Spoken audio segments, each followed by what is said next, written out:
ኪዳነ ምሕረት እናቴ በመጀመሪያ ጠቢቡ ሰሎሞን ምን አለ? ኃጢያቱን የሚሰውር አይለማም፣ የሚናዘዝባትና የሚተዋት ግን ምህረትን ያገኛል ይላል። እንግዲህ ንስሐ ምን እንደሆነ ከመናገር በፊት ኃጢያት ራሱ ምን እንደሆነ ማወቅ ያስፈልጋል። እየሰማችሁ ነው? ንስሐ ምንድነው ከማለት በፊት መጀመሪያ ስለ ኃጢያት ጥቂት ነገሮችን እንናገር። ኃጢያት ማለት ምን ማለት ነው ቢባል ባጭር አረፍተ ነገር ስንገልጸው እግዚአብሔር አታድርጉ ያለውን ምን ማድረግ ማድረግ፣ አድርጉ ያለውን ደግሞ አለማድረግ ምን ተብሎ ይጠራል? ኃጢያት። በደንብ አስተውሉ። ኃጢያት ማለት አድርጉ ያለውን አለማድረግ፣ አታድርጉ ያለውን ደግሞ ማድረግ ነው። በዚህ መሰረት ከኃጢያት ንጹህ የሆነ ሰው አለ? እየሰማችሁ ነው? ስለዚህ ይህ ትምህርት የማይመለከተው ሰው የለም ማለት ነው። ሁላችንም ይመለከታል። ኃጢያት የሚሰራው በጣም በረቂቅ መንገድ ነው። አንዳንድ ሰዎች እኔ የሰው ገንዘብ ካልነካው፣ ሰው ላይ ሌላ ነገር ክፉ ነገር ካላደረጉ፣ ልጆቼን ባሳደኩኝ ምን ኃጢያት አለብኝ የሚሉ ሰዎች አሉ። ውዬ በገባው ሰርቼ ላቤን አፍስሼ፣ ይሄ ኃጢያት ምን መሆኑን አለማወቅ ነው። ኃጢያት በሶስት መልኩ ነው የሚሰራው። ኃጢያት በማሰብ ይሰራል፣ በመናገር ይሰራል፣ በተግባር ይሰራል። ስለዚህ ከተግባር ከስራ ኃጢያት ብንነጻ ከአንደበት ኃጢያት ልንነጻ እንችላለን። ከአንደበት ብንነጻ ደግሞ ከሐሳብ ኃጢያት ልንነጻ አንችልም። ተመልከቱ። በዚህ መሰረት በደል የሌለበት ኃጢያት የሌለበት ሰው የለም። ሁሉም በድለዋል፣ ሁሉም የእግዚአብሔር ክብር ጎሏቸዋል የተባለው ለዚህ ነው። ሰማያት እንኳን በፊቱ ንጹሃን አይደሉም። መላእክቱ ቅዱሳኑ እንኳን በፊቱ ምን አይደሉ? አዎ፣ በንጹህ በእግዚአብሔር ፊት ማንም መቆም አይቻለው። ሁሉም በደለኛ ነው።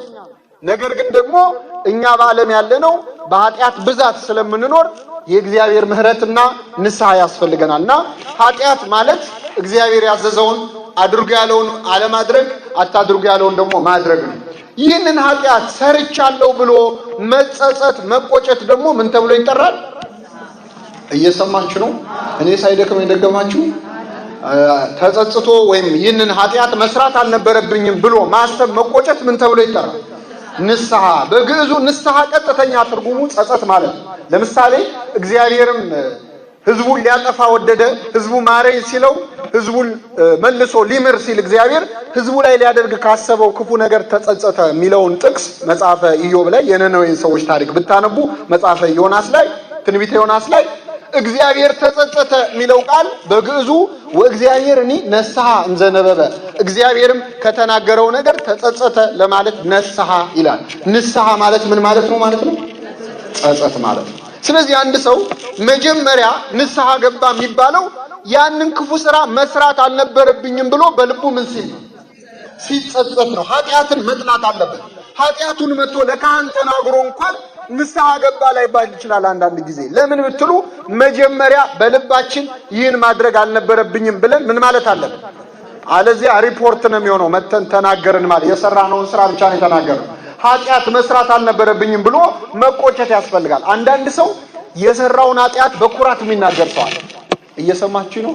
እኔ በእድሜ አይቆጨኝም፣ ያላየሁት የለም፣ መጠጡንም ቢሆን ተራጭቼበታለሁ እያለ ይፎክራል። አሁን ይሄ ንስሐ ነው አይደለም። እኔ የሚናገረኝ አልነበረም፣ አሁን እንደው መንፈሳዊ ሆኜ ነው እንጂ የሚል ደግሞ አለ በሆነ ጉልበተኛ። ይህ ንስሐ አይደለም። በትዝታ ባህር እየዋኘን ያለፈ ታሪካችን ማውራት አይደለም ንስሐ። ንስሐ ማለት ማንን አሳዝኛለሁ ብሎ ማሰብ፣ በድያለሁ ብሎ ማሰብ ነው። በኃጢአት ምክንያት በሚመጣ ችግር መበሳጨት ማለት ነው። አንዳንዴ ኃጢአት ገንዘብ ሊያሳጣን ይችላል። ኃጢአት ጤና ሊያሳጣን፣ ሰላም ሊያሳጣን ይችላል። በዛ ስንበሳጭ የምንቆጨው ቁጭት ንስሐ ሊባል አይችልም። አዳም ለዚህ ነው የሚደነቀው በንስሐው። አዳም ንስሐ ሲገባ ሲያለቅስ ያለቀሰው ከገነትን ከመሰለች ቤት ተባረርኩኝ ያን የመሰለ ሀገር አጣውኝ ብሎ ሳይሆን ማንን አሳዘንኩ ብሎ ነው እግዚአብሔር። ለዚህ ነው እግዚአብሔርም ደስ ያለው ማለት ነው። ጸጸት የሚባለው ንስሐ የሚባለው አምላኬን አሳዘንኩት፣ ሁሉን ሰጥቶኝ በክፉ ስራ ያስቀየምኩት ብሎ እግዚአብሔርን አሳዘንኩት፣ ሰውነቴን አረከስኩ ብሎ መቆጨት ነውና ንስሐ ማለት ጸጸት ማለት ነው። እንግዲህ በቤተ ክርስቲያናችን ንስሐ በልባችን ማለት ነው። ከተጸጸትን በኋላ ደግሞ ኑዛዜ እንፈጽማለን። ንስሐና ኑዛዜ በጣም የተለያዩ ነገሮች ናቸው። ወደ ካህናት ቀርበን ከመናዘዛችን በፊት መጀመሪያ በልባችን ምን ማድረግ አለብን?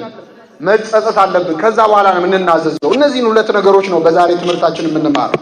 በመጀመሪያ እንግዲህ ንስሐ ጸጸት ከሆነ ንስሐችንን ከተጸጸትን በልባችን በደላችንን ካመንን በኋላ እንናዘዛለን።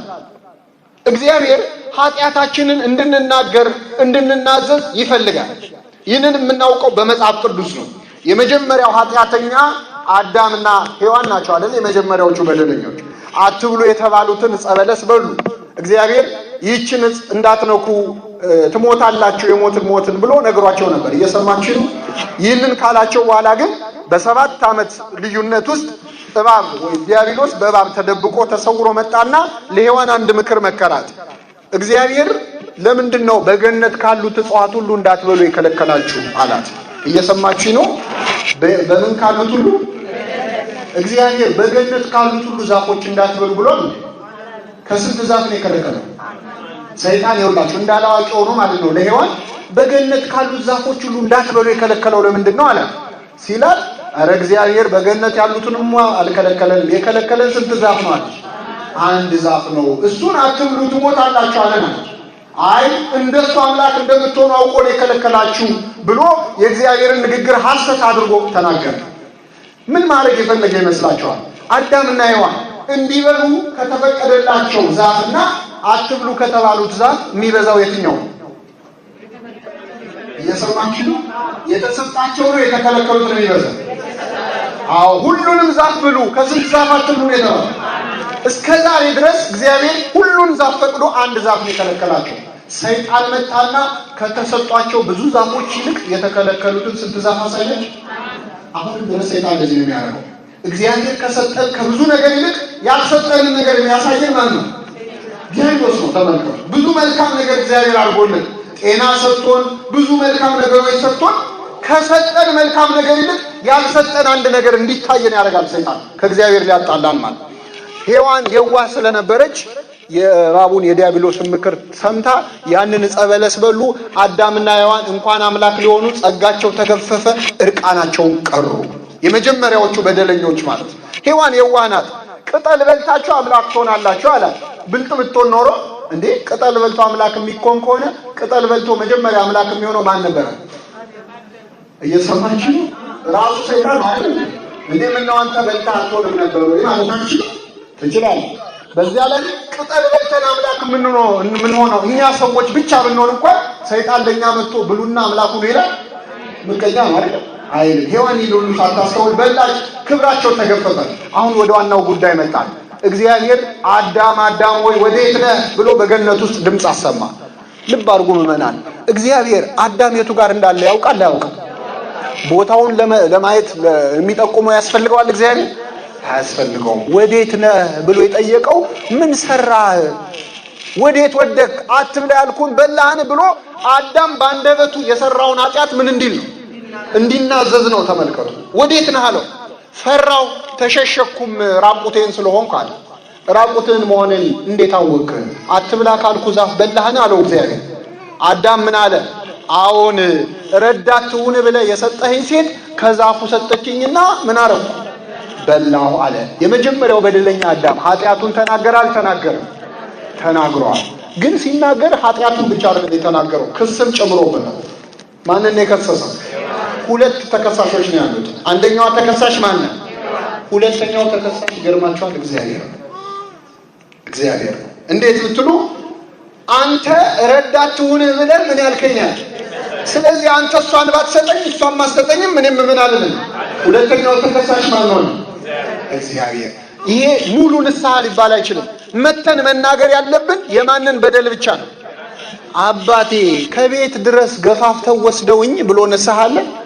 የለ። አንዳንድ ሰው ክስ ቤተክርስቲያን ሐኪም ቤት ናት እንጂ ፍርድ ቤት አይደለችም። እገሊት ናት የወተወተችኝ እኔ ፈልጌ አይደለም። ይሄ ክስ ነው። ንስሐ የሚባለው የማንን በደል መናገር? የራስን ነው። እና አዳም የመጀመሪያው በደለኛ ነበር። በኋላ ተጸጸተ። እግዚአብሔርም በአዳም በደል ምክንያት በንስሐ ምክንያት ሰው እስከመሆን ወርዶ የሰው ልጅ አዳነው። ንስሐ የሚያል ነው ኃይል ያላት። እግዚአብሔር እንግዲህ ንስሐን ኑዛዜ ይፈልገዋል ለማለት ነው። ይችን ያየው ዛሬ በቤተ ክርስቲያናችን ለካህናት መተን ኃጢአታችንን እንናገራለን። ይህን ሲሰሙ አንዳንድ ሰዎች ለምንድን ነው በቀጥታ ለእግዚአብሔር ማንናዘዘው ይላሉ።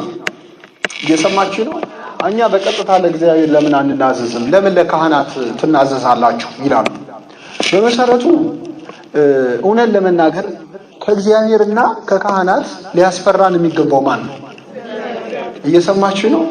አዎ አሁን እኮ ሲሆን እንደኛው ወዳሉ ሰዎች ይደረግልን ነበር ማለት ያለብን አይደል? እንዴት በሱ ፊት እንናገራለን ነበር?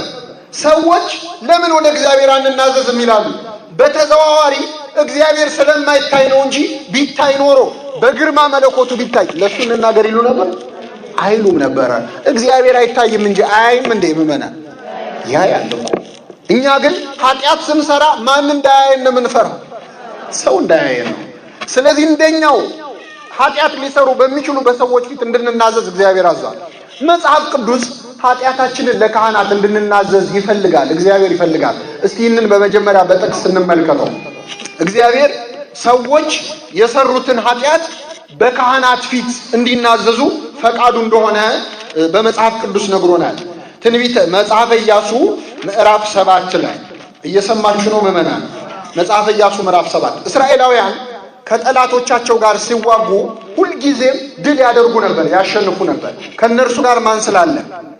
እግዚአብሔር ስላለ። አንድ ቀን ግን ድንገት አሳፋሪ ሽንፈት ደረሰባቸው። ያልጠበቁት ሽንፈት። ጠላቶቻቸው በኃይል በርትተው ከእስራኤላውያን እግዚአብሔር ከኛ ጋር ነው ብለው የወጡ እስራኤላውያን በማያምኑ ሰዎች እጅ ወደቁ። ይህን ጊዜ ኢያሱና የእስራኤል ሽማግሌዎች ከጠዋት እስከ ማታ ድረስ ይላል በእግዚአብሔር ታቦት ፊት ተደፍተው አለቀሱ። እግዚአብሔር ሆይ ለምን በጠላቶቻችን እጅ ወደቅን? አንተ አምላካችን ሆነህ እንዴት እንሸንፋለን ብለው አለቀሱ። እግዚአብሔር በፊት ያታልቅሱ፣ መጀመሪያ እርም የሆነውን ነገር ከመካከላቸው አውጡ አላቸው። ምን የሆነውን ነገር? ምን መሰላችሁ ምዕመናን? እግዚአብሔር ከጠላቶቻችሁ ጋር ስትዋጉ ዝም ብላችሁ አጥፏቸው እንጂ የነሱን ንብረት የነሱን ሀብት እንዳትነኩ ብሎ አዟቸው ነበር። እርም ነው ብሏቸው ነበር። ስለዚህ አሁን ከመካከላቸው አትንኩ የተባሉትን የጠላቶቻቸውን ገንዘብ የነካ ሰው አለ። ስለዚህ እርም የሆነውን ነገር መጀመሪያ አውጡ አላቸው እግዚአብሔር። ኢያሱ ደነገጠ። ዕጣ አውጥቶ አካን የተባለ ሰው ተገኘ። ዕጣ ወደቀበት። ተጠራ። ጠራውና ጠየቀው። አሁን በደንብ አስተውሉ። ኢያሱም አካንን ልጄ ሆይ ለእስራኤል አምላክ ለእግዚአብሔር ክብር ስጥ አለ። ለማን ክብር ስጥ? ለእግዚአብሔር። ለእርሱም ተናዘዝ። ለማን? ለእግዚአብሔር። ያደረግከውን ንገረኝ አትሸሽገኝ አለው ይላል። አሁን አስተውሉ ቃሉ። ለእስራኤል አምላክ ለእግዚአብሔር ምን ስጥ? ክብር ስጥ። ለእርሱ ተናዘዝ። ያደረግከውን ምን በለኝ?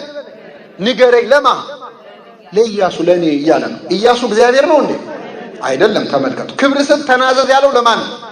ተናገር ያለውስ ለራሱ ነው። ምን ማለት ነው ይሄ? ለኢያሱ መናዘዝ ለማን መናዘዝ ነው? ለእግዚአብሔር መናዘዝ ነው። ኢያሱ የእግዚአብሔር መልእክተኛ ካህን ስለሆነ ማለት ነው። ለእስራኤል አምላክ ለእግዚአብሔር ክብር ስጥ፣ ለእርሱም ተናዘዝ፣ ያደረከውን ንገረኝ አትሸሽገኛል። በካህናት ፊት መተን ስንናዘዝ እርግጥ ነው የምናያቸውና የሚሰሙን የምናውቃቸው አባቶች ናቸው።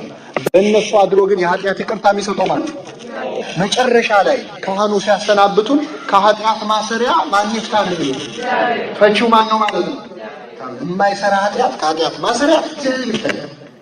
ስለዚህ በእኛ ቤተክርስቲያን ኑዛዜ የሚባለው 3 አይነት ነው። የመጀመሪያው ለራሳችን እንናዘዛለን።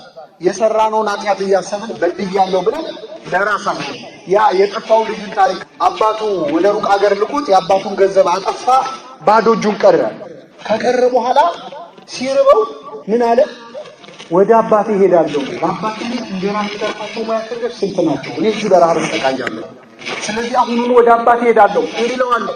አባቴ ወይ በሰማይና በፊት በድያለሁ፣ ከእንግዲህ ወዲህ ልጅ ልባል አይገባኝም፣ ከአገልጋዮች አንዱ አድርገኝ እለዋለሁ አለ። ለማን የተናዘዘው? አስተውሉ። ለማን የተናዘዘው? ለራሱ ነው፣ እዛው ብቻውን ማለት ነው። ከዛ በኋላ ነው የሄደው። አንድ ሰው ወደ ካህናት መጥቶ ኃጢአቱን ከመናገሩ በፊት መጀመሪያ ከራሱ ጋር መነጋገር አለበት። ሁለተኛው በካህናት ፊት የሚደረገው ነው። በካህናት ፊት ስንናዘዝ ደግሞ ሶስተኛው የኑዛዜው ተቀባይ ማን አለ? እግዚአብሔር አለ ማለት ነው። እግዚአብሔር ለካህናት እንድንናዘዝ ፈቃዱ መሆኑን እዚህ ላይ እናያለን። በሐዲስ ኪዳን አንድ ልጨምርላችሁና ወደ ቀጣዩ እንሄዳለን። የሐዋርያት ሥራ ምዕራፍ 19 ከቁጥር 19 ይላል። ሐዋርያት ሥራ ምዕራፍ 19 ከቁጥር 19 ላይ እንዲህ ይላል፣ ጠንቋዮችና አስማተኞች ሳይቀር በጌታ በኢየሱስ ክርስቶስ ስም አምነው እጅግ ብዙ ሆነው ይጠመቁ ጀመር።